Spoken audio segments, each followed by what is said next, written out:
Benvenuti a questo progetto audiovisuale sull'espansione italiana fino all'anno 1940. Dobbiamo iniziare con l'unificazione italiana, conosciuta come il Risorgimento. Ci troviamo nell'anno... Este mapa nos muestra el Imperio Italiano en su máxima extensión, en 1940. Pero para entender qué hacen los italianos en Grecia y Egipto tendremos que retroceder un poco, volviendo al inicio de la unificación italiana, en 1860. El proceso de unificación fue liderado por el Reino de Cerdeña y del Piamonte, ya industrializado, y se completó en 1870 tras la anexión de Roma, que se convertiría en capital. No obstante, quedarían unos cuantos territorios considerados por los italianos como tierras irredentas, entre las cuales hallamos Niza y Saboya, libradas a Francia a cambio de su ayuda, y ciertas zonas de población italiana en Dalmacia y los Alpes. Avanzando en el tiempo, llegamos a la Primera Guerra Mundial. Italia formaba parte de la Triple Alianza junto a Austria y Alemania, pero al estallar la guerra en 1914 se mantuvo neutral. Finalmente, en 1915, Italia entró del lado de los aliados, la Triple Entente, y aportó 5 millones de soldados. Al final de la guerra, 600.000 italianos habían muerto. En la Conferencia de Paz de París, a pesar de haber estado del lado de los ganadores, su papel no fue reconocido por el resto de países en tal medida, y no todos los territorios prometidos o demandados fueron concedidos. Se le dieron Istria, Trentino y Alto Adige, pero no Fiume, colonias en África y Dalmacia. Por lo tanto, seguía habiendo tierras irredentas. A pesar del poco protagonismo, Italia fue miembro fundador de la Sociedad de Naciones. La insatisfacción general del pueblo italiano se capitalizó por el movimiento fascista, liderado por Benito Mussolini, quien tomó el poder de forma no democrática en 1922. La ideología fascista ensalzaba el nacionalismo y el militarismo, proponía un alto control sobre la economía y la sociedad y clamaba contra el movimiento obrero. No sorprende, pues, que un gobierno así llevara a cabo una política exterior expansionista.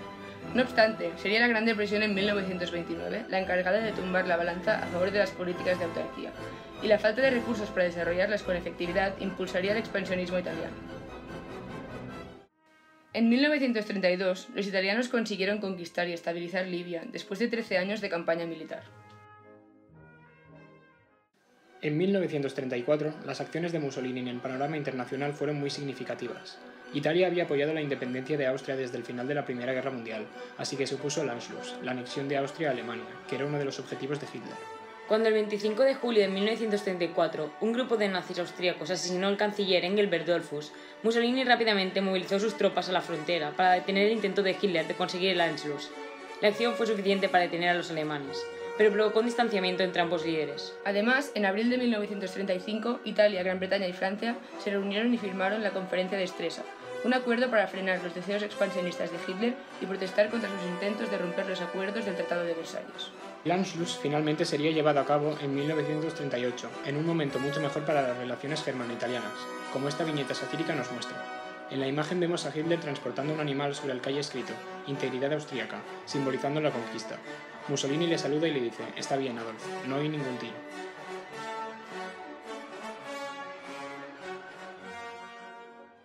Uno de los objetivos de la política exterior de Mussolini era conquistar Abisinia, actual Etiopía, y conseguir ser una potencia mundial del nivel de Gran Bretaña y Francia.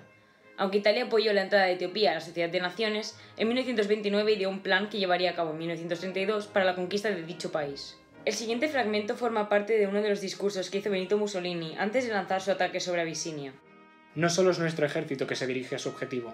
44 millones de italianos marchan juntos con este ejército, todos unidos y alerta.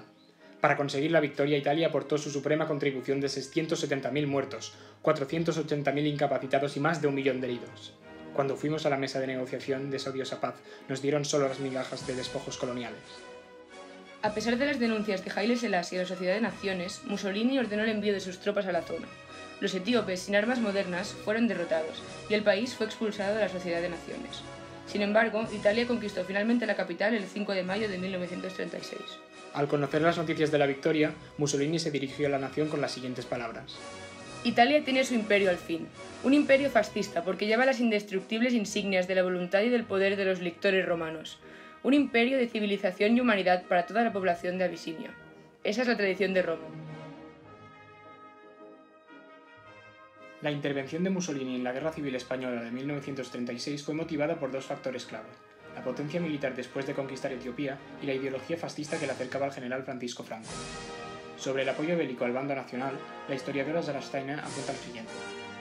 Mussolini vio en la Guerra Civil Española una oportunidad para perfeccionar la nueva Italia. Y Duce dijo: Solo hay una forma de crear un espíritu bélico entre la población: tener grandes masas que han combatido en la guerra y masas aún mayores que quieran ir a la guerra. La participación conjunta propició el acercamiento definitivo entre Hitler y Mussolini, que anunciaron la creación del eje Berlín-Roma. Como se muestra en esta ilustración de un periódico soviético, Albania se sentía amenazada por la Italia fascista.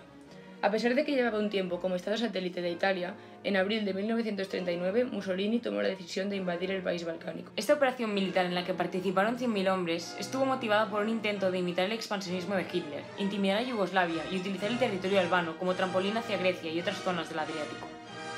También en 1939 se consolida la alianza italo-germánica con la firma del Pacto de Acero. A pesar de las diferencias en la cuestión austríaca, el acercamiento entre las dos potencias parecía algo natural desde que Hitler se había convertido en la figura dominante de la política alemana, como ilustra este extracto del diario personal del ministro italiano Dino Grandi, ya en 1932. Me he preguntado por qué el jefe se ha dejado llevar tanto por Hitler. Ha buscado sin aliento durante los últimos 10 años, allí donde pudiera encontrarlo, algún aliado para una política exterior revolucionaria destinada a crear un nuevo orden en Europa. Un nuevo orden del cual él se considera a sí mismo pontífice supremo, no solo en el sentido espiritual, pero también en el material. Una acción internacional fundada exclusivamente en el partido, en el régimen, en una ideología revolucionaria.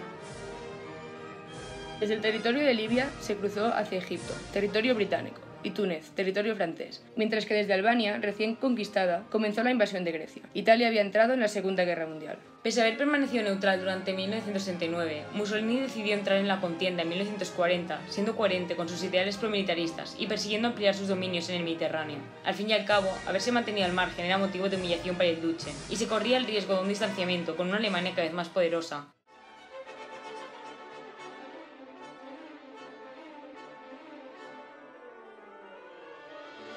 Así que, después de todos estos encuentros y desencuentros diplomáticos y conquistas, con una guerra mundial en marcha y esta vez contando con el apoyo de la Alemania nazi, el Imperio italiano alcanzó su máxima extensión en 1940.